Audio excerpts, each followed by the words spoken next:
Dieu le blâma de ne pas avoir attribué toute la science à Dieu.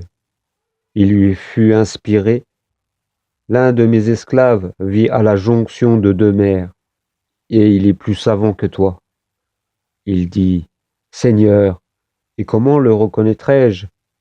Et lui fut répondu: prends avec toi un poisson dans un panier, et là où tu le perdras, tu trouveras l'homme. Il partit donc en compagnie de son disciple Josué, fils de Nun, avec un poisson dans un panier. Parvenus à un rocher, ils s'arrêtèrent et s'endormirent.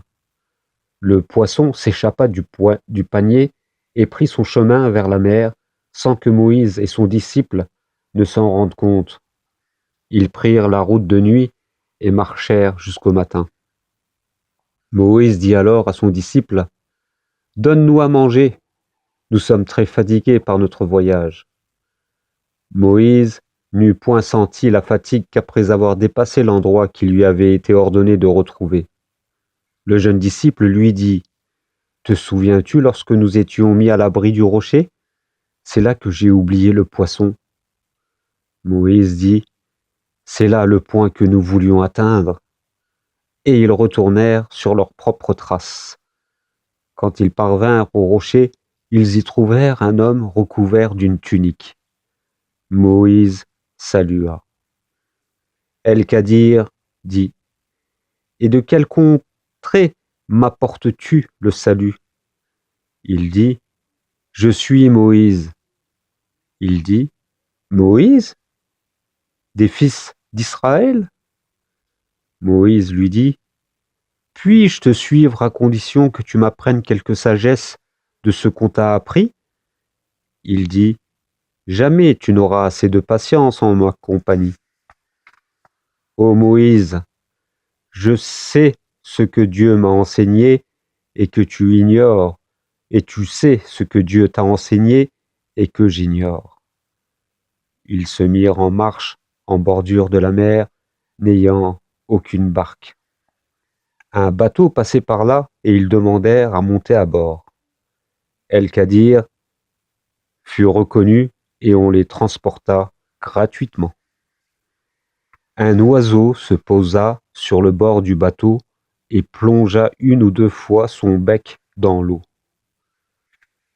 El-Kadir dit: ô Moïse, toute ma science et la tienne ne sont, devant le savoir divin, que ce que représente par rapport à la mer et que cet oiseau en a appris dans son bec. El-Kadir prit une planche du fond du bateau et l'arracha. Moïse dit: ces gens nous transportent gratuitement et tu transperces leur bateau pour noyer ses occupants? El-Kadir répondit: ne t'avais-je pas dit que tu n'endurerais pas avec constance en ma compagnie? Moïse répondit: ne me tiens pas rigueur de cet oubli et ne m'accable pas dans mon entreprise de trop de difficultés. Ainsi, ce fut le premier oubli de Moïse. Puis ils partirent tous deux, et quand ils eurent rencontré un enfant, El-Kadir le tua. Moïse dit: as-tu donc tué un être innocent qui n'a tué personne? El-Kadir dit: ne t'ai-je point dit que tu ne pourrais jamais garder patience en ma compagnie? Ils se remirent en marche et arrivèrent dans une cité. Ils demandèrent à manger, mais on refusa de leur donner l'hospitalité. Ils y trouvèrent un mur menaçant de tomber en ruine. El-Kadir le restaura de ses propres mains.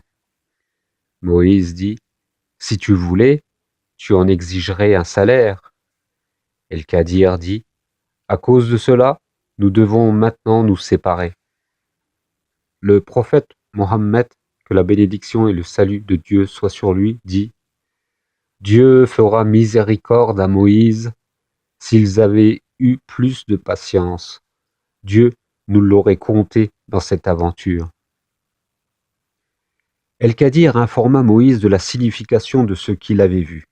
Il dit: pour ce qui est du bateau, il appartenait à de pauvres gens travaillant en mer, et j'ai voulu y faire un défaut, car il y avait derrière eux un roi qui prenait tout bateau par force.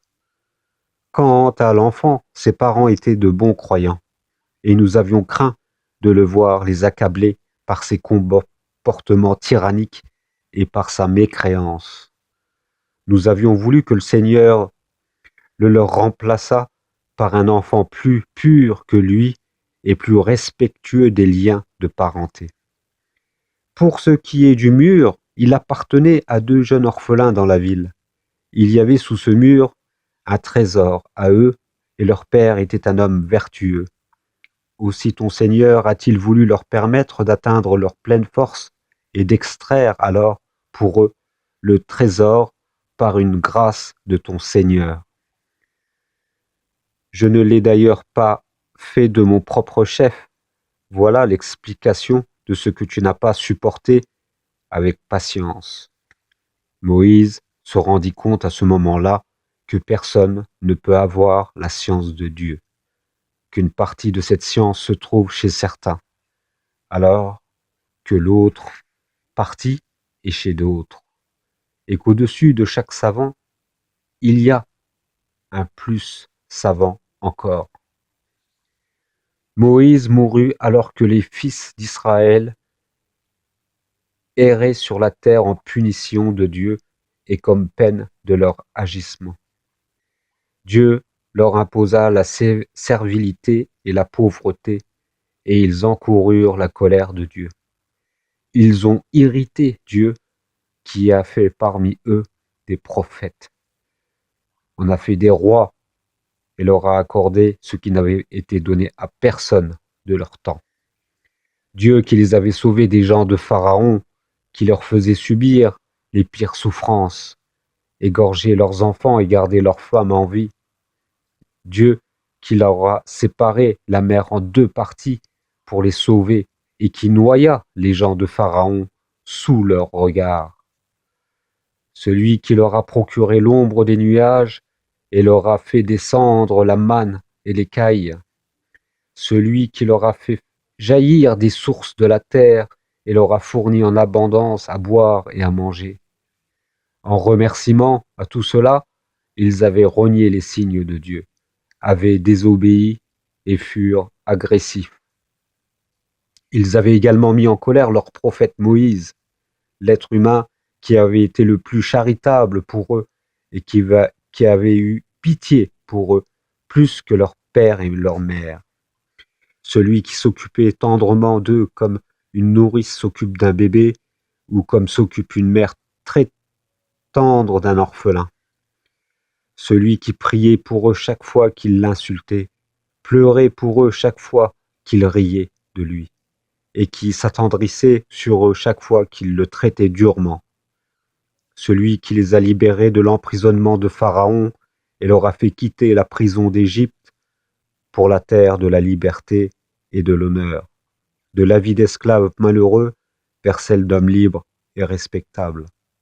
Il l'avait hérité, lui avait causé du tort, lui avait tenu tête, s'était moqué de lui, et en avait fait l'homme le plus dédaigné alors qu'il était distingué pour Dieu. Ne mérite-t-il pas cette punition, cet avilissement, cette servilité, cette pauvreté, cette éternelle errance, et que jamais il ne puisse réussir? Que si ils méritent tout cela et plus encore pour leur agissement. Dieu n'a pas été injuste avec eux, mais c'est avec eux-mêmes qu'ils sont injustes. Vous avez lu l'histoire de nos maîtres, Abraham, Joseph, Noé, Houd, Sali, ainsi que celle détaillée et assez longue de notre maître Moïse. Vous avez lu tout cela avec attention et impatience, avec respect et considération. Ces histoires ont trouvé leur chemin vers vos cœurs comme celles que l'on aime et qui nous émeuvent. Vous les avez assimilées, goûtées, et l'on a pu vous voir les raconter à vos frères les plus jeunes, les répéter à vos parents et à vos frères aînés. Vous les appréciez certainement et vous en attendez la suite. Il n'y a là rien d'étrange, ce sont des récits émouvants et passionnants. Le récit de la bataille entre le vrai et le faux, entre le juste et l'injuste, entre la science et l'ignorance, entre la lumière et les ténèbres, entre l'humanisme et la sauvagerie, entre la décision, la certitude et les hypothèses, les présomptions. C'est aussi le récit de la victoire du vrai sur le faux, du juste sur l'injuste, du savoir sur l'ignorance, du faible sur le fort, du petit nombre sur le grand. Dans ces récits, il y a une sagesse, une morale et un rappel.